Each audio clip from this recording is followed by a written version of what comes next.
Hello, and welcome to the first of a brand new series of Rivals of Aether tutorial videos. These videos will aim to explain the baseline universal mechanics of Rivals to help new players get into the game. The series will, for the most part, follow the same structure as the in-game tutorials.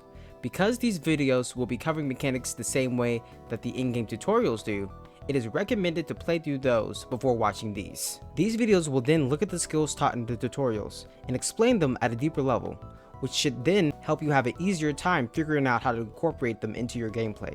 So let's get started. The beginner movement tutorial is quite possibly the easiest one in the entire game.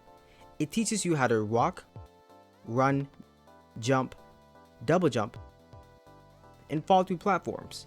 If you played any type of platforming game before, none of these mechanics should be new to you. Something you should keep in mind is that double jumping uses one jump on the ground and one jump in the air.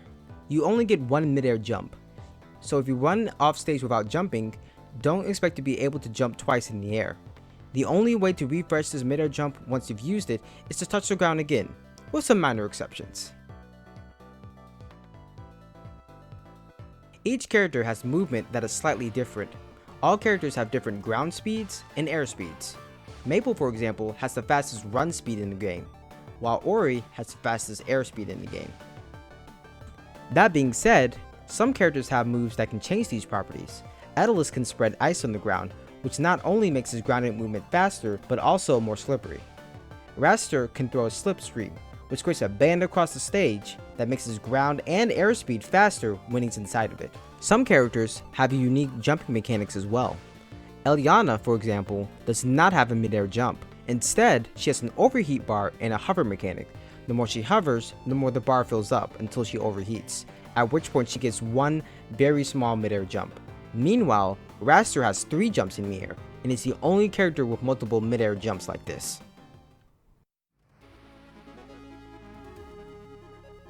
Once you have reached the top of your jump, you can press down to fast fall through the air. You can fast fall at any point after you reach the peak of your jump, but you cannot fast fall while your character is still rising. Whenever your character fast falls, a little animation of a sparkling star is shown, which can help you to recognize when you've gone into this fast fall state. When you fall through a platform, you can do so at your regular fall speed or at the speed of your fast fall. If you just barely tap down while on the top of a platform, you will fall at your regular speed, but if you press down and then hold it, your character will fast fall to the platform.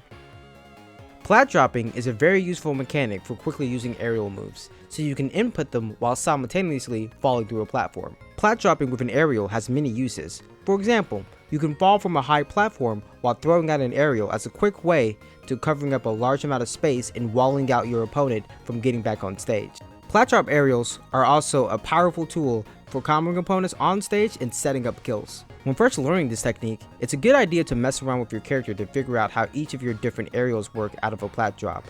Keep in mind that some characters have aerials that take longer to come out than others. If your character's aerials are slower, it may only be possible to get them out if you do not fast fall your Plait Drop, or if you only use them from higher up platforms. For example, Sylvanous cannot get out of forward air if you try to Plait Drop with a fast fall on most platforms, and even if you don't fast fall, the timing is still very precise. That's about it for this first video. You should now understand the most basic concepts of movement in Rivals of Aether.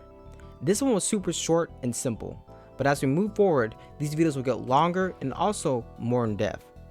The next one will cover topics from the intermediate movement section of the tutorial, and give tips on how to recover from off stage.